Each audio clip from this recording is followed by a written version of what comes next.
우리 다 서신 채로 하나님 말씀 누가복음 17장 20절부터 37절까지 말씀 보도록 하겠습니다. 하나님 말씀은 누가복음 17장 20절에서 37절입니다.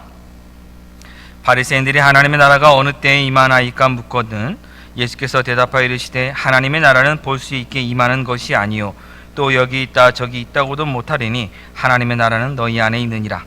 또 제자들에게 이르시되 때가 이르리니 너희가 인자의 날 하루를 보고자 하되 보지 못하리라. 사람이 너희에게 말하되 보라 저기 있다 보라 여기 있다 하리라. 그러나 너희는 가지도 말고 따르지도 말라. 번개가 하늘 아래 이쪽에서 번쩍 이어 하늘 아래 저쪽까지 비침같이 인자도 자기 날에 그러하리라. 그러나 그가 먼저 많은 고난을 받으며 이 세대에게 버림바 되어야 할지니라. 노아의 때에 된 것과 같이 인자의 때도 그러하리라. 노아가 방주에 들어간 날까지 사람들이 먹고 마시고 장가들고 시집가더니 홍수가 나서 그들을 다 멸망시켰으며 또 롯의 때와 같으니 사람들이 먹고 마시고 사고 팔고 심고 집을 짓더니 롯이 소돔에서 나가던 날에 하늘로부터 불과 유황이 비오듯 하여 그들을 멸망시켰느니라. 인자가 나타난 날에도 이러하리라. 그날에 만일 사람이 지붕 위에 있고 그의 세간이 그 집 안에 있으면 그것을 가지러 내려가지 말 것이요 밭에 있는 자도 그와 같이 뒤로 돌이키지 말 것이니라. 롯의 처를 기억하라. 무릇 자기 목숨을 보존하고자 하는 자는 잃을 것이요 잃는 자는 살리리라. 내가 너에게 이르노니 그 밤에 둘이 한 자리에 누워 있음에 하나는 데려감을 얻고 하나는 버려둠을 당할 것이요 두 여자가 함께 맷돌을 갈고 있음에 하나는 데려감을 얻고 하나는 버려둠을 당할 것이니라. 그들이 대답하여 이르되 주여 어디 오니이까? 이르시되 죽음 있는 곳에는 독수리가 모이느니라 하시니라. 아멘. 착석해 주시기 바랍니다. 바리새인들이 예수님께 와서 하나님의 나라가 언제 임하는가를 질문하는 것으로 오늘 본문 말씀이 시작을 합니다. 그들이 예수님에게 하나님의 나라가 언제 임하느냐고 물었던 이유는 예수님께서 이 땅의 사역을 감당하실 때 하나님 나라가 임했다고 하는 것을 계속 강조하시며 말씀하셨기 때문입니다. 누가복음 4장 43절을 보면 예수님께서 뭐라고 말씀하시냐면 내가 온 이유는 여러 마을에 다니면서 하나님 나라의 복음을 전하기 위해서다라고 말씀하여 주셨습니다. 하나님 나라의 복음을 전하기 위해서 하나님 나라가 도래했음을 임했음을 알려주기 위해서 예수님이 오셨다는 겁니다. 또한 누가복음 11장에 보면은 우리가 잘 알고 있던 말씀이 나옵니다. 예수님께서 말 못하게 하는 귀신 들린 자를 고쳐주십니다. 그 귀신을 쫓아내십니다. 그러자 유대인들 가운데 그것을 지켜보던 사람들 가운데서는 어떤 사람들이 있었냐면 예수님이 지금 귀신을 쫓아내신 것을 보니까 귀신의 왕인 바알세불의 힘을 입어서 귀신을 쫓아냈다라고 이렇게 생각하는 사람들이 있었습니다. 귀신의 왕이 힘을 입었다는 것은 귀신의 왕의 통치 아래에 있었다는 겁니다. 그 통치력이 있었다는 것입니다. 그러니까 귀신의 나라 가운데 속해 있기 때문에 그 일이 가능했다라고 이야기를 했습니다. 그러자 예수님이 뭐라 말씀하셨냐면 내가 만일 하나님의 힘을 입어서 귀신을 쫓아낸다면 하나님의 나라가 이미 너희 가운데 임했다라고 했습니다.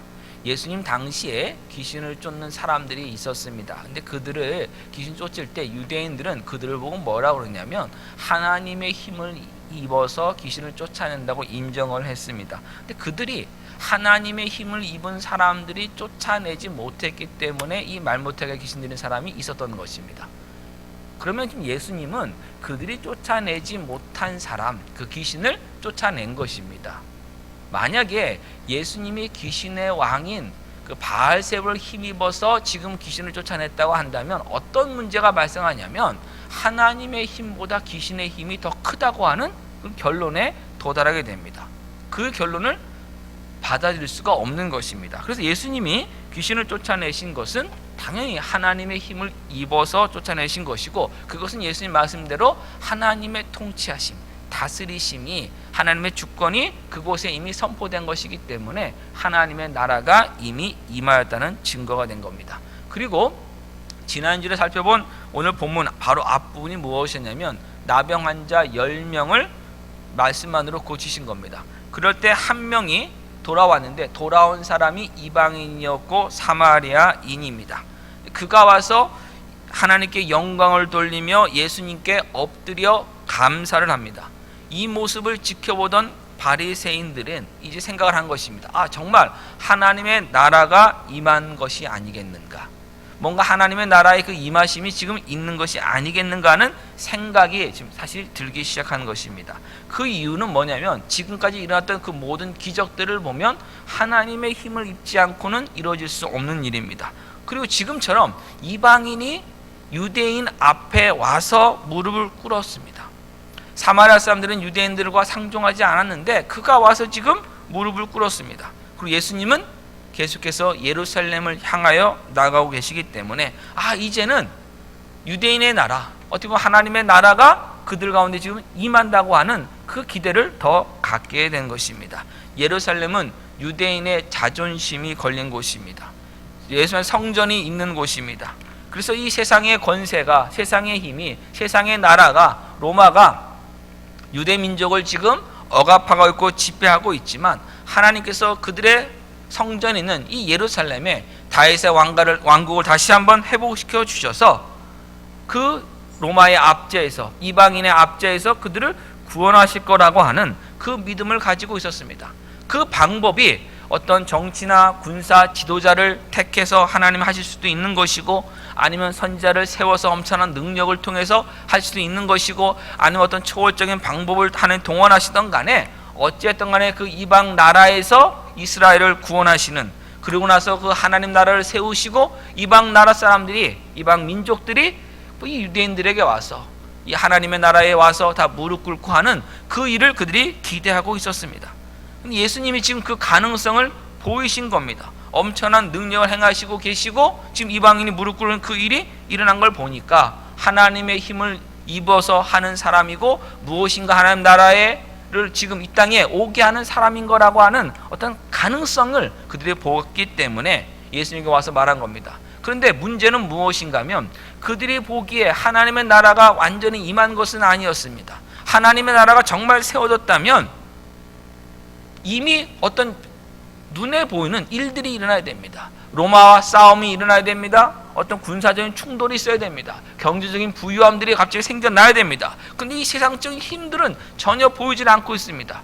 그렇기 때문에 하나님 나라가 뭔가 임한 것 같은데, 하나님 뜻이 뭔가 지금 이루어지고 있는 것 같은데 아직도 그들의 눈에는 하나님 나라의 실체가 보이지 않기 때문에 예수님에게 와서, 예수님, 언제 하나님의 나라가 임하겠습니까? 지금은 아직 임하지 않은 것 아닙니까? 라고 예수님에게 좀 질문한 것입니다. 거기에 대한 예수님의 대답이 무엇입니까? 20절 말씀과 같이 하나님의 나라는 눈에 보이게 임하는 나라가 아니다 라고 말씀하셨습니다. 다시 말하면 눈에 보이는 나라라는 것은 어떤 의미냐면 우리가 눈으로 확인할 수 있는 나라입니다. 지금으로 말하면 미국이라는 나라, 한국이라는 나라, 뭐 러시아다, 중국이다, 일본이다, 이런 우리가 눈으로 확인할 수 있는 그 나라의 모습처럼 임하지 않는다라고 하나님이 지금 말씀하신 겁니다. 그러면서 21절에 예수님 말씀하셨습니다. 하나님의 나라는 너희 안에 있다.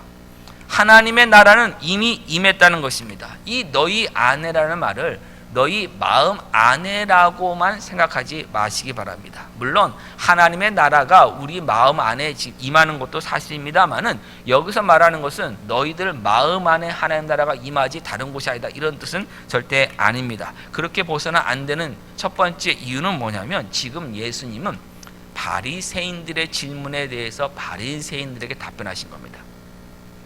여기서 말하는 너희는 바리새인들입니다. 그럼 너희 안에, 만약에 너희 마음 안에, 바리새인들의 마음 안에 하나님 나라가 이미 임했다면 하나님 나라의 왕으로 오신 예수님께 순종합니다. 예수님 말씀을 따릅니다. 예수님 믿습니다. 회개합니다. 그러나 그들은 예수님을 지금 계속 거부하고 있습니다.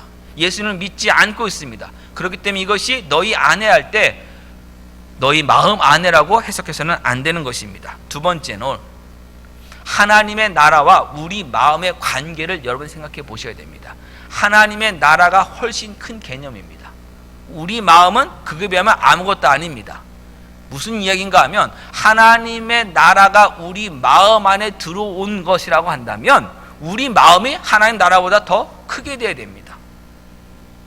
우리가 중요한 것은 뭐냐면 하나님의 나라에 우리 마음이 들어가야 되고 우리 자신이 들어가야 돼요. 우리 전부가 하나님 나라에 들어가야 그 하나님의 통치하심 가운데, 하나님의 다스리심과 인도하심 가운데, 하나님의 주권 가운데 우리의 전부를 드리는 거예요. 우리가 하나님 나라에 순종하는 것입니다. 하나님 나라에 우리가 나가는 것입니다. 하나님 우리 마음을 품었다면, 있다면 이것으로 마음만으로 끝날 수 있습니다. 아닙니다. 우리 삶 전부를 하나님께 드려야 됩니다. 하나님께서 우리를 온전히 통치하신 가운데 우리를 맡겨야 됩니다. 그래서 예수님이 지금 말씀하시는 건 무엇입니까? 너희 안에 지금 하나님 나라가 있다는 것은, 그러면 어떻게 봐야 되냐면, 너희의 마음이 아니라 바리새인들아, 지금 너희들 사이에 하나님 나라가 임했다는 뜻입니다. 그러면 지금 바리새인들이 모여있는 그 사이에, 그 가운데 지금 누가 계십니까? 예수님이 계십니다. 예수님에게 와서 지금 질문한 겁니다. 이 말은 결국 무엇인가 하면, 예수님이 하나님 나라의 임하심이라는 것을 예수님이 직접 보여주신 겁니다.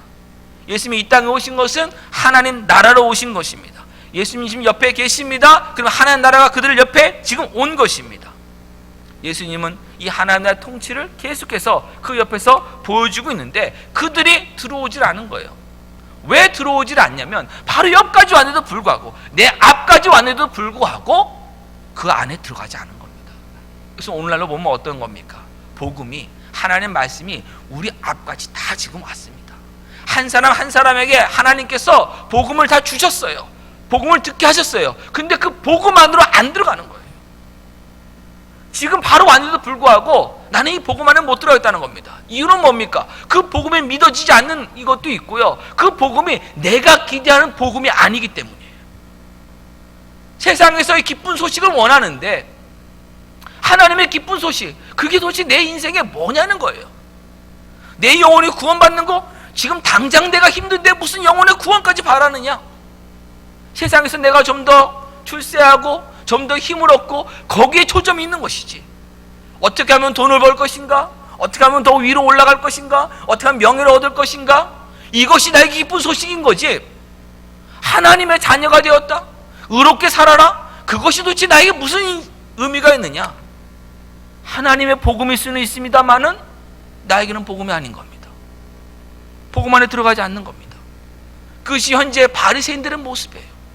하나님 나라가 그들 옆에까지 왔는데도 불구하고, 예수님이 오셨는데도 불구하고 그 예수님 안에 들어가지 않는 것입니다. 예수님의 모습을 보니 들어가고 싶지가 않습니다. 예수님이 이 땅에 오실 때 가장 낮은 자로 오셨습니다. 가장 낮은 모습으로 오셨어요. 여러분, 태어나서 누울 곳이 없어서 구유에 누우신 분이 예수님이세요. 구유는 말이 먹는 말밥통이에요. 그곳에 누이셨어요. 예수님 자라신 곳 갈릴리입니다. 갈릴리 지역은 유대 지역, 이스라엘에서도 유대 사람들이 촌사람이라고 무시했습니다. 근데 그 갈릴리 사람들 가운데서도 나사렛은요, 자기들이 더 무시했습니다.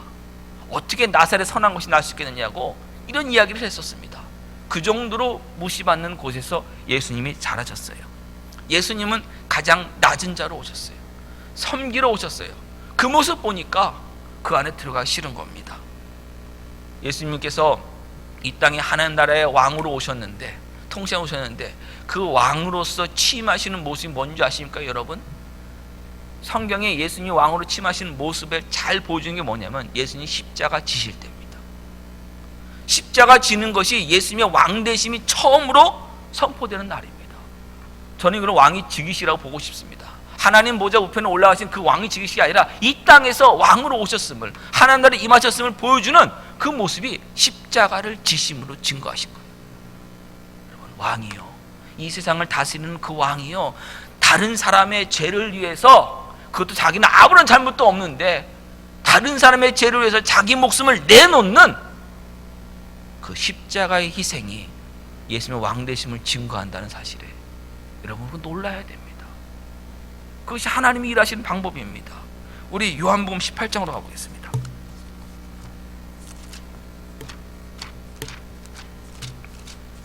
요한복음 18장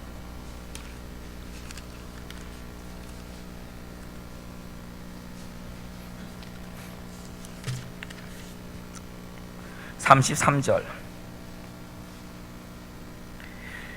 이에 빌라도가 다시 관정에 들어가 예수를 불러 이르되 내가 유대인의 왕이냐? 예수께서 대답하시되 이는 내가 스스로 하는 말이냐 아니면 다른 사람들이 나에 대하여 내게 한 말이냐? 빌라도가 대답하되 내가 유대인이냐? 내 나라 사람과 대제사장들이 너를 내게 넘겼으니 내가 무엇을 하느냐? 다른 사람들이 너를 지금 유대인의 왕이라고 얘기한 거지 내가 한 것도 아니다. 예수님이 대답하십니다. 내 나라는 이 세상에 속한 것이 아니니라. 만일 내 나라가 이 세상에 속한 것이었다면 내 종들이 싸워 나로 유대인들에게 넘겨지지 않게 하였으리라. 이제 내 나라는 여기에 속한 것이 아니니라. 빌라도 다시 묻습니다. 빌라도가 이르되 그러면 내가 왕이 아니냐? 자, 여기까지만 보시면 뭐라고 답해야 됩니까? 예수님의 답변이 내가 왕이 아니다라고 얘기해야 될 거 아닙니까? 문맥적으로 보자면. 근데 예수님 뭐라 말씀하셨습니까? 37절에 예수께서 대답하시되 내 말과 같이 내가 왕이니라. 내가 이를 위하여, 내가 왕이 되기 위하여 태어났으며 이를 위하여 왕으로 이 세상에 왔나니 곧 진리에 대하여 증언하려 함이로라. 무릇 진리에 속한 자는 내 음성을 듣느니라 하신대. 예수님이 왕으로 오셨음을 선언한 첫 번째 장소가 어디예요? 때가 언제입니까 여러분? 십자가입니다. 십자가 지실 때입니다. 그래서 예수님이 십자가 지실 때 빌라도가 팻말을 붙였어요. 19장 19절입니다. 빌라도가 패를 써서 십자가 위에 붙이니 나사렛 예수 유대인의 왕이라 기록되었더라. 예수님의 왕되심이 선포된 거, 예수님이 왕으로 즉위하시는 모습이 뭐냐? 최초로 왕으로 인정되신 모습이 뭐냐? 십자가를 지시는 거예요. 이게 세상 나라와 하나님 나라의 차이점이에요, 여러분. 세상의 나라는 십자가를 지게 만드는 사람이 왕입니다. 하나님의 나라는 십자가를 지는 사람이 왕입니다. 전혀 다른 거예요. 하나님은 섬기시는 분이십니다. 하나님은 은혜로우신 분이십니다. 하나님은 자비로우신 분이십니다. 세상은요, 무엇으로 통치합니까? 은혜로 통치합니까? 자비로 통치합니까? 긍휼하심으로 통치합니까? 세상이 사랑으로 통치합니까? 한 나라가, 한 국가가 사랑으로는 통치합니까? 아닙니다. 세상의 나라는 힘으로 통치합니다. 권세로 통치합니다. 경제력으로 통치합니다. 군사력으로 통치합니다. 근데 하나님의 나라는요, 하나님의 은혜로 오심으로 통치합니다. 하나님의 사랑으로 통치합니다.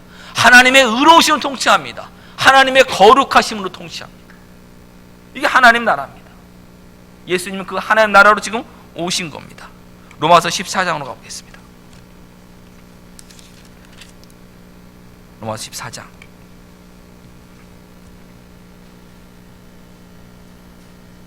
17절 하나님의 나라는 먹는 것과 마시는 것이 아니요 오직 성령 안에 있는 의와 평강과 희락이라. 이로써 그리스도를 섬기는 자는 하나님을 기쁘시게 하며 사람에게도 칭찬을 받느니라. 예수님을 섬기는 것은 하나님 나라에 있는 사람으로 섬기는 겁니다.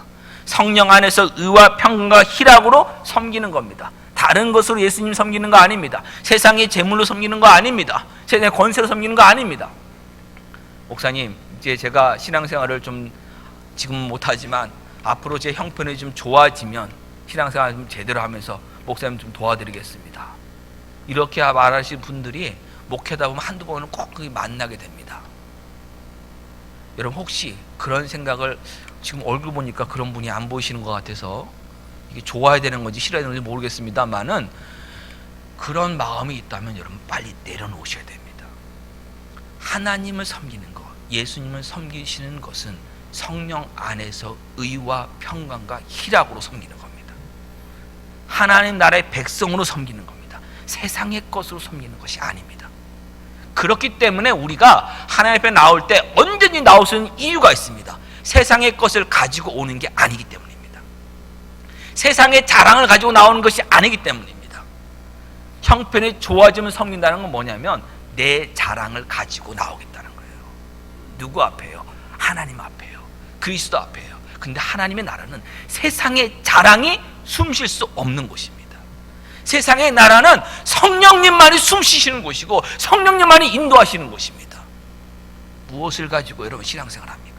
지금 하나님 앞에 나와서 성령님 앞에서, 성령님 안에서 하나님 지금 이대로 나왔습니다. 하나님 받아 주시옵소서. 지금 이대로 하나님 앞에 섬기며 나갑니다.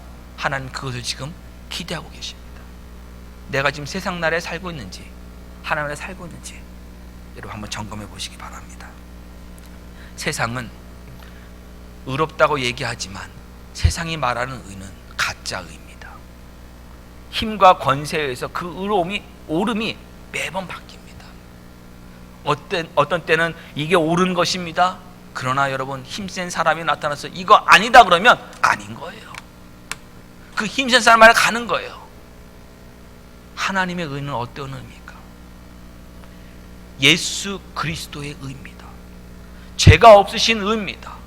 그 의를 성령님 안에서 예수 그리스도를 영접한 믿는 구세주 믿는 모든 자에게 주시는 하나님의 은혜의 의입니다. 그 의를 받은 사람으로 우리가 이 땅을 살아가는 것입니다. 평강은 무엇입니까? 세상은 평화를 얘기합니다. 당신은 로마 시대입니다. 로마의 모토가 뭐냐면, 국가의 표가 뭐냐면 로마로 인한 평화입니다. 로마의 그 강력한 군사력을 통해서 다시는 싸움이 없는, 그 로마의 지배 안에 모두가 일사불란하게 움직이는 것, 그것을 평화로 봤어요. 어떤 그 독재자, 황제의 독재 밑에서 모든 백성들이 다투지 않는 것. 왜요? 황제가 무섭기 때문에. 그렇지 않으면 싸우지 않는다? 그걸 평화라고 봤어요. 평강이라고 봤어요. 아닙니다, 여러분. 진짜 평강은 무엇입니까? 하나님과 우리의 죄로 인해서 하나님과 원수되었던 그것이 해결되는 것이 진짜 평강입니다. 그것이 화목함입니다. 그 화목함을 아는 사람이 하나님의 사람이에요. 하나님의 백성이에요. 하나님 나라 안에 있는 사람입니다. 세상 걸 추구하는 것이 아닙니다. 지금 하나님의 나라는 이미 우리 가운데 임했습니다. 지금 우리 앞에 지금 와 있습니다. 그 나라 안에 들어가야 됩니다. 하나님의 나라가 지금 우리 가운데 임했기 때문에 어떤 일이 벌어집니까? 하나님 나라에 속하지 않은 것이 무엇인지가 드러납니다. 무엇인가가 우리에게 왔을 때 이것이 판별식이 되어버린 거예요. 이것이 진리냐 아니냐, 우리가 어디 있느냐가 딱 구별된 것입니다. 하나님 나라가 임했다면 하나님 나라가 아닌 세상 나라가 무엇인지가 지금 증거되고 나타난 것입니다. 그것이 뭐냐면 세상이 심판받는 겁니다. 우리 요한복음 3장으로 가보겠습니다. 요한복음 3장 16절. 요한복음 3장 16절. 하나님이 세상을 처음 사랑하사 독생자를 주셨으니 이는 그를 믿는 자마다 멸망하지 않고 영생을 얻게 하려 하심이라. 하나님이 그 아들을 세상에 보내신 것은 세상을 심판을 하심이 아니요 그로 말미암아 세상이 구원을 받게 하려 하심이라. 그를 믿는 자는 심판을 받지 아니하는 것이요 믿지 아니하는 자는 하나님의 독생자 이름을 믿지 아니함으로 벌써 심판을 받은 것이니라. 예수님 오셨습니다. 그러면 하나님 나라 오셨습니다. 그 안에 들어가지 않으면 이미 하나님 나라의 백성이 아니라고 하는 심판을 받은 것입니다. 나중에 예수님 다시 오셔서 재림하셔서 따로 심판할 필요가 없는 겁니다. 예수님 마지막에 다시 오실 때 심판자로 오시는 건 맞습니다. 그러나 그 심판자는 어떤 의미냐면은 이미 받은 심판대로 집행하신다는 뜻입니다. 새롭게 너무 판단하는 것이 아닙니다. 그렇기 때문에 어떻게 됩니까? 이미 우리에게 와 있는 하나님 나라 안에 지금 들어가야 됩니다. 지금 들어가야 돼요. 성령으로 거듭나 들어가야 됩니다. 예수님을 나의 구세주로 영접해서 그 안에 들어가야 됩니다. 다른 길 없습니다. 하나님 나라에 들어가는 길은 다른 길 없이 오직 예수 그리스도를 나의 구세주로 영접하는 겁니다. 믿는 것입니다. 그것을 통해서 하나님 나라에 들어가는 것입니다. 근데 하나님 나라에는 또 다른 비밀이 있습니다. 이게 신비로운 건데 그것이 뭐냐면 아직 그 나라가 완성되진 않았다는 것도 기억을 해야 됩니다. 그래서 누가복음 17장으로 돌아가겠습니다. 누가복음 17장을 보면 20절부터 21절은 이미 우리에게 와 있는 하나님의 나라입니다. 그러나 22절부터 해서 37절까지는 아직 완성되지 않은 하나님의 나라, 예수님이 재림하셔서 완성하실 그 하나님 나라가 있음을 우리에게 지금 말씀하고 있는 것입니다. 근데 차이점이 있습니다, 여러분. 앞에서 17장 20절과 21절 이미 우리에게 와 있는 하나님 나라는 누구에게 한 말입니까? 바리새인들에게 한 말입니다. 예수님을 믿지 않는 사람에게는 지금 하나님 나라가 이미 임했다는 것을 보여줘서 그 가운데 빨리 회개하고 들어오게 해야 됩니다. 그러면 하나님 나라가 이미 임한 것을 아는 사람은 누굽니까? 예수님을 믿는 사람들, 예수님의 제자들입니다. 제자들에게는 무엇을 얘기해야 됩니까? 이 안에 들어온 사람으로서 어떻게 살아가야 되는가, 하나님 나라의 백성이 되었으면 하나님 나라의 백성은 어떻게 살아가야 되는가, 그 완성의 날까지 어떻게 살아가야 되는가는 말씀이 22절부터 30절까지 제자들에게 하신 말씀입니다. 자, 그러면 하나님 나라가 우리 가운데 왔다면 이제 우리에게 드는 인생의 고민들이 있습니다. 신앙의 고민들이 있는데, 갈등이 무엇이냐면, 하나님 나라가 이미 우리 가운데 와 있고 내가 그 안에 들어갔다면 나의 모든 삶은 이제 세상 나라에 살던 것을 다 벗어버리고 하나님 나라만을 위해서 살아야 되는 것이 아니겠느냐. 그래서 내가 여태까지 살아왔던 그 모든 것 다 내려놓고 선교를 나가야 된다, 아니면 성경만 읽고 기도만 해야 된다고 하는 어떤 이런 것에만 사람들이 몰두하는 경향이 있습니다. 제가 많이 좀 저기 하는 게 뭐냐면, 성경이 나오는 게 뭐냐면, 교회의 지도자를 세울 때 간 믿은 사람을 세우라 그럽니까, 세우지 말라 그럽니까? 성경은 어떻게 얘기합니까? 세우지 말라고 합니다. 왜 그런지 아십니까, 여러분? 왜 그런지 아십니까? 그 인격의, 신앙 인격의 성숙도가 아직 그 안에 들어가지 않았기 때문입니다. 또 하나는 뭐냐면, 사람들이 이 복음에서, 구원에서 하나님 나라의 진리를 아직이라고 하는 것, 아직 완성되지 않았다고 하는 것, 그것을 모르기 때문입니다. 그때 어떻게 살아갈지 모르는데, 지금 구원받은 거 너무 좋다고 할 때 그 사람을 막 선교로 보내고 헌신시키고, 이게 굉장히 위험한 겁니다. 그렇게 하지 말라는 겁니다. 예수님 말씀이 지금. 그래서 어떻게 하느냐, 20절 보니까 때가 이르리니, 앞으로 지금 언젠가 이르리니 인자의 날 하루, 그것이 뭐냐면 예수님 재림하시는 날을 말합니다.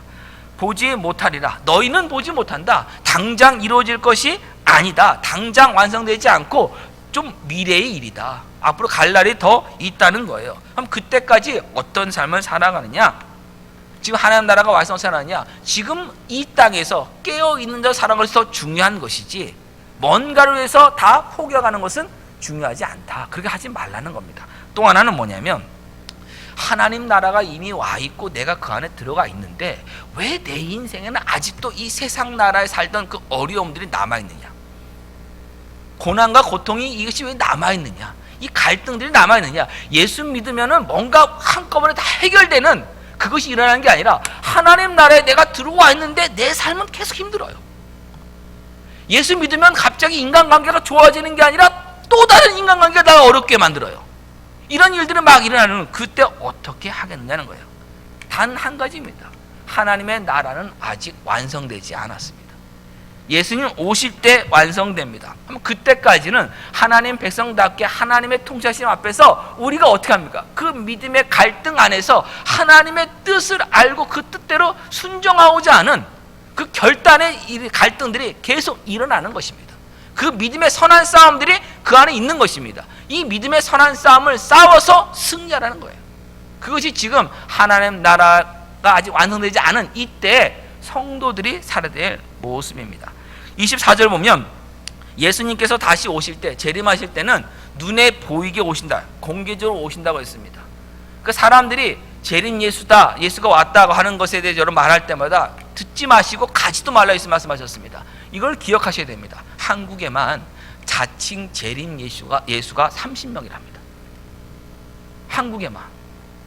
그 자기가 재림한 예수고, 그래서 나를 믿어야지만 구원받는다, 이것이 30명이고 정말 따라가는 사람들이 있다는 겁니다. 혼자 여러분이 집에서 나 재림 예수야, 그런데 아무도 날 안 따르면 어떻게 됩니까? 그만 안 하죠. 그걸 따라하는 사람들이 있어요. 문제가 뭡니까? 지금 이 예수 말씀을 믿지 않은 거예요. 예수님 오실 때, 다시 오실 때 어떻게 오십니까? 공개적으로 오십니다. 모두가 다 보게 오십니다. 그렇기 때문에 지금 뭔가 답을 가지고 있다, 내가 재림 예수니까 나만 믿으면 모든 문제 해결된다고 하는, 지금 뭔가 답을 주려고 하는, 즉각적인 답을 주려고 하는, 거기에 여러분 빠지지 마십시오. 가지 마십시오. 지금은 뭐하냐? 믿음으로 인내할 때입니다. 믿음으로 여러분 기다릴 때입니다. 어떻게 기다립니까? 깨어서 기다려야 됩니다. 준비해야 됩니다. 그것이 노아의 홍수 때의 이야기입니다. 그럼 노아의 홍수 때에 대해서 우리가 창세기 6장을 통해서 한번 잠깐 살펴보겠습니다. 창세기 6장이요.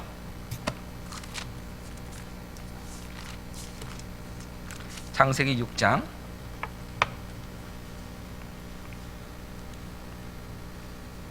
6절, 여호와께서 사람의 죄악이 세상에 가득함과 그의 마음으로 생각하는 모든 계획이 항상 악할 뿐을 보시고 땅 위에 사람 지으시면 한탄하사 마음에 근심하시고 이르시되 내가 창조한 사람을 내가 지면에서 쓸어버리되 사람으로부터 가축과 기는 것과 공중의 새까지 그러하니라. 이는 내가 그것들을 지었음을 한탄함이니라. 그러나 노아는 여호와께 은혜를 입었더라. 그러면서 얘기를 합니다.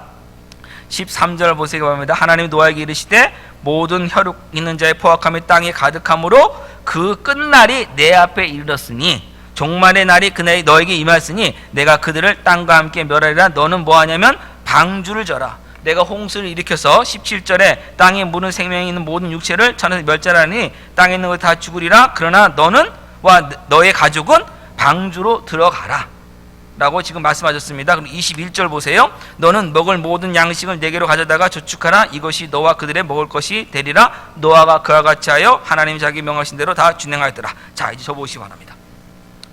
노아일 때 노아와 노아의 가족을 제한 모든 이 땅의 사람들은 다 악했습니다. 근데 노아만 하나님의 은혜를 입어서 하나님이 노아를 뭐라 했냐면 의인이라 얘기했고 완전한 자라 얘기했고 하나님이 그와 동행하셨습니다. 노아에게만. 그러면 노아에게 하나님께서 말씀하셨습니다. 이 땅을 내가 쓸어버리겠다, 심판하겠다, 그 끝날이 올 것이다 라고 얘기를 하셨습니다. 그러면서 무엇으로 하냐면 홍수로서 심판하실 것이다 얘기했습니다. 자, 그러면 하나님부터 경고를 노아가 받았고요.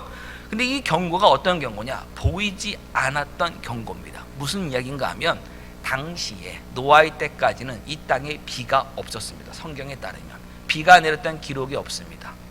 왜냐하면 이 궁창에 물이 하늘에 있었기 때문에 비가 올 필요가 없고 땅에 있는 이슬로만 풀들이 자랐습니다. 그래서 비가 내리지 않았는데 비가 내려서 홍수가 된다 그러면 그걸 누가 믿겠습니까? 보이지 않는 것입니다. 그런데 이 보이지 않는 것을 노아가 경고하심을 받아서 믿음으로 하나님을 경외함으로 방주를 준비해서 그 집을 구원하였다고 히브리서 11장 7절은 말씀합니다. 보이지 않는 것에 대한 경고를 받았는데 그것이 믿음으로 진리입니다. 사실입니다. 알고 순종한 것입니다. 이를 통해서 노아가 순종함을 통해서 성경이 뭐라고 했냐면 세상을 정죄하고 본인은 믿음을 따르는 의의 상속자가 되었다. 자, 노아의 홍수로 인해서 결국 뭐 하냐면 이 세상은 정죄받았어요. 심판받았어요. 그리고 노아는요 의의 상속자가 됐어요. 자, 그럼 노아 시대 다른 사람들 그들은 경고 받았습니까? 안 받았습니까? 경고 받았습니다. 하나님부터 심판한 경고를 받았습니다. 누굴 통해서요? 노아를 통해서요. 노아의 선언을 통해서 경고받고요. 노아가 하는 일을 통해서도 당연히 경고받습니다. 홍수가 없는데 큰 배를 지을 필요가 없는데 그 배도 물까지 짓는 것이 아니라 물이 차고 넘쳤을 때 뜰 수 있는 높은 곳에다가 큰 배를 지었습니다. 사람들이 묻습니다. 도대체 이거 왜 짓고 있는 거냐? 말도 안 되지 않느냐? 노아는 뭐라고 했습니까? 하나님이 경고하셨다. 어떤 날을요? 심판의 날을요. 끝날을 하나님이 경고해 주셨기 때문에 나는 지금 방주를 짓는다. 하나님이 구원의 길도 예배해 놓으셨다. 방주를 짓고 그 안에 들어가야지만 산다고 말씀해 주셨기 때문에 나는 지금 순종하고 있다라고 분명히 노아는 얘기했습니다. 행함을 통해서요. 그럼 사람들이요 그 경고를 받았음에도 불구하고 다른 사람들은 듣지 않고 뭘 했습니까? 무시하면서 뭐 했습니까? 먹고 마시고 장가가고 시집갔습니다. 그러면 먹고 마시고 장가식 가는 게 문제입니까? 죄입니까? 아닙니다. 일상생활입니다. 당연히 해야 되는 겁니다. 노아도요 자기 세 아들 다 장가 보냈습니다. 그리고 노아도요 우리 지금 앞에 그 말씀 살펴보시면 21절 6장 21절 20절 보면 노아도 방주 안에서 먹을 것을 준비했습니다. 하나님 준비하라고 했습니다. 여러분 생각해 보세요. 구원받고 살면은 우리가 안 먹어도 배부릅니까? 아니죠. 방주 안에서도 먹어야지만 살 수 있도록 하나님 만들어 놓으셨어요. 우리를요.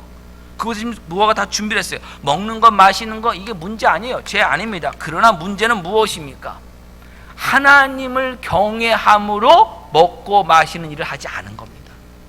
하나님과의 관계를 맺지 않고 하나님을 인정하지 않고 자기의 육신의 정욕만을 위해서 욕구만을 위해서 먹고 마시고 장가고 시간 겁니다. 하나님 없이요. 하나님 빼버리고요. 그럼 보세요. 우리의 죄의 모습이 뭐냐면 평소의 죄가 뭐냐면 우리가 살고 있는 그 일상생활에 주인이 하나님이심을 자꾸만 잊어버리는 겁니다.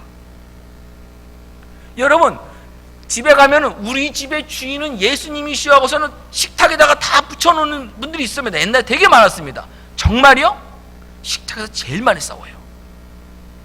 밥 먹다가 제일 많이 싸워요, 사람들이. 아닙니까? 식탁에서 밥 먹는데 할렐루야 할렐루야 은혜 사랑 이런 가정 몇 가정 있습니까? 예, 밥 먹을 때 얼굴들 다 이상합니다. 왜 그렇게밖에 먹지 못하느냐? 아이들도 그렇죠. 젓가락질 그게 뭐냐부터 시작해가지고 그냥 뭐 여러 가지 얘기를 하다 보면은 기분 다 이상해지죠. 모두가. 정말 우리 식탁의 주인이 예수님이십니까, 여러분? 여러분 삶에 밥을 먹을 때나 물을 마실 때나 여러분이 장가가고 시집가고 여러분 가족 가운데서 모든 분야에서 예수님이 여러분의 주인이십니까? 그곳에 하나님 나라가 임했습니까, 여러분? 그곳에 하나님 나라가 지금 임했냐고요? 여러분이 하나님 나라 안에 들어갔냐고요? 내 삶의 전부가 하나님 나라에 들어갔냐고요, 지금요? 밥 먹을 땐 예외죠. 잠잘 땐 예외죠. 마실 때도 예외죠. 사람들하고 기분 나쁠 때도 다 예외죠. 어디서만 하나님 나라가 들어와 있는 것 같아요? 교회에서만. 믿는 사람과 만났을 때만. 그게 아니라는 거죠, 지금. 일상생활 가운데 하나님의 나라가 임했다는 것을 우리는 보여줘야 돼요. 확인받아야 돼요. 그 삶을 살아가야 되는 거예요. 보이지 않지만 하나님의 나라가 지금 이곳에 임했습니다, 여러분. 내 삶이 지금 하나님 나라에 지금 들어왔어요. 보이진 않지만 그것을 삶의 현장에서 일상생활에서 증거하라는 거예요. 먹고 마시더라도 그것을 알고 먹고 마시라는 거예요. 그래서 성경 뭐라 합니까? 먹든지 마시든지 하나님의 영광을 위해서 하지 않는 것은 다 죄라고 말씀하는 거예요. 그 말이에요. 우리가 얼마나 여러분 평소에 일상생활에서 하나님의 임재, 하나님 나라를 경험하고 삽니까? 인정하고 삽니까? 안 한 겁니다. 노아의 때도 이때를 안 한 겁니다. 근데 어떤 일이 벌어졌습니까? 비가 옵니다. 물이 차오르기 시작합니다. 그러면 하나님께서 말씀하셨던 그거, 노아가 말씀하셨던 거 사람들이 다 합니다. 방주로 아마 많이 뛰어갔을 것 같아요. 저는 그림상으로 보면 방주로 엄청나게 뛰어갔을 것 같아요. 방주 뛰어갔을 때 그 방주 안에 그들은 들어가지 못했습니다. 왜 들어가지 못합니까, 여러분? 하나님께서 방주의 문을 하나님이 닫으셨기 때문입니다. 노아가 들어가고 나서 하나님이 방주의 문을 닫았지 노아가 닫지 않았으면 성경 한번 보시기 바랍니다. 집에 가셔서 구원의 문은 하나님 여시고 하나님 닫으십니다. 그러면 이 사람들은 뭡니까? 이미 심판을 받았습니다. 언제부터요? 하나님께서 홍수를 내려서 쓸어버리시겠다고 말씀하신 그때부터 그들은 지금 심판 가운데 들어가 있는 거예요. 그리고요, 홍수의 날은요, 그 심판이 집행된 겁니다. 따로 그 안에서 심사해서 들어보내는 건 아닙니다. 그러면 어떻게 해야 됩니까? 우리는 하나님의 나라가 지금 이미 임했습니다. 이미 임한 이 나라에 우리는 들어가야 됩니다. 나중에 들어가는 것이 아닙니다. 나중에 기회가 있는 것이 아닙니다. 지금입니다. 언제까지요? 완성되는 그날까지요. 근데 그날이 언제인지 모릅니다. 중요한 것은 뭐냐면 그날은 반드시 온다는 겁니다. 그날은 반드시 옵니다. 우리가 신앙생활하면서 제일 힘들던 이것을 보시면 노아의 때도 마찬가지입니다. 오랫동안 방주를 졌습니다. 얼만큼 졌는지 모르지만 최대 120년간 졌다라고 볼 수 있을 정도로 오래 졌습니다. 이유가 뭘까요? 자기 일상생활이 있기 때문입니다. 배를 만들어 본 사람은 없습니다. 여러분, 노아가 방주 짓는다 그러면은 무슨 돈이 있어서 그걸 다 짓겠습니까? 자기 일상생활을 하면서 짓는 겁니다. 그 무엇입니까? 지금 믿음의 삶을 살아가면서 이 땅의 삶을 하나님 보시기에 우리 일상생활을, 현재를 하나님의 영광을 위해서 드리는 그것을 꾸준히 해야 되는 거예요. 계속해야 되는 거예요. 다음에 할 수 있는 문제가 아니에요. 그거 할 때마다 옆에서 뭐라고 그랬어요? 왜 이렇게 미련합니까? 좀 놉시다. 하루 놀고 내일 열심히 하면 되잖아요. 경험 다 있으시죠? 학창시절에 시험 발표 납니까 안 납니까? 미리 숙제 언제까지 해오라고 발표 납니까 안 납니까? 나죠. 그러면은 모범생 아는 사람 찾으면 어디서 나타납니까? 준비 안 하죠.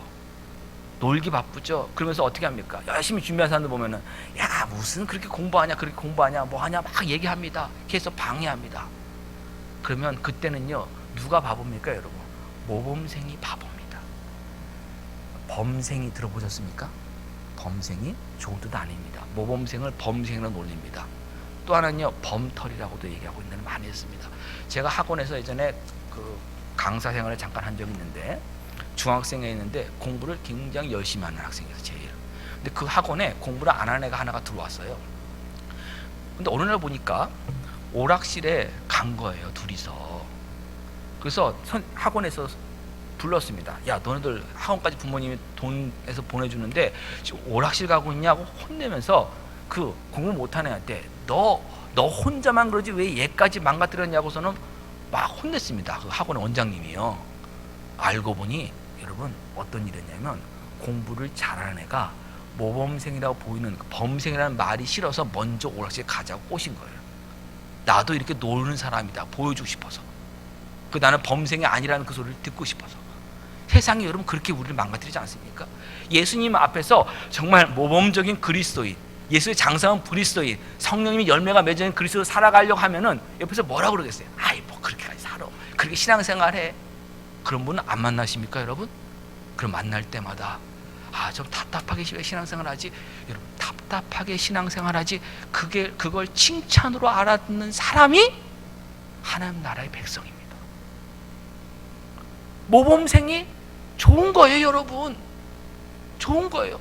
근데 그 같이 놀고 하다 보면 여러분 어떻게 돼요? 시험 날짜 다가오면은 연기됩니까? 놀았다고? 우리가 놀았다고 시험 날짜가 연기되고 선생님 다시 한번 줍니까? 아니죠. 끝이에요. 그냥 끝이에요. 그 날짜 오면 끝난 거예요. 우리가 사는 그 과정은 이미 심판 가운데 있는 삶과 똑같이 된 겁니다. 그것을 지금 말하고 있는 것입니다. 자, 그러면 결론을 내겠습니다. 지금 아직 하나님 나라가 완성되지 않았을 때, 예수 그리스도께서 아직 다시 오지 않았을 때, 지금 우리는 어떻게 삶을 살아야 됩니까? 우리의 삶의 현재에서, 우리 일상생활에서 성령님이 우리를 인도하고 있다는 거 하는, 성령님의 의와 평강과 희락이 나를 지금 다스리고 있다고 하는, 인도하고 있다는 것, 그것을 일상생활에서 증거하는 사람, 그것을 하기 위해서 이런 모욕을 듣고 또는 저렇게 신앙생활 뭐하냐, 너만 잘 믿냐, 이런 소리 아무리 듣더라도 흔들리지 않는 믿음의 소유자로 살아가는 것, 그것이 하나님 나라의 백성됨입니다. 그 일로 하나님이 부르셨어요. 그 일로 하나님이 저와 여러분을 지금 들어보내시고 계십니다. 성도의 삶은 세상에서 먹고 마시는 것, 세상의 힘과 권세를 얻는 것, 나의 의, 나의 옳음, 나의 자존심을 세우기 위해서 성도의 삶이 있는 것 아닙니다.